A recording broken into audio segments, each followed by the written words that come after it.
ছাত্র জনতার আন্দোলনে হত্যাকাণ্ড ও মানবাধিকার লঙ্ঘন তথ্য অনুসন্ধানে ঢাকায় এসেছে জাতিসংঘের প্রতিনিধি দল।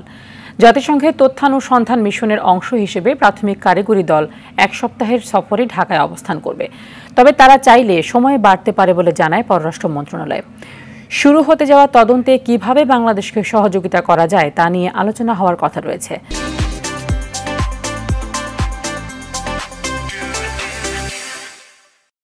জাতিসংঘের মানবাধিকার বিষয়ক হাই কমিশনারের দপ্তর বাংলাদেশের সাম্প্রতিক আন্দোলনের একটি প্রতিবেদন প্রকাশ করে।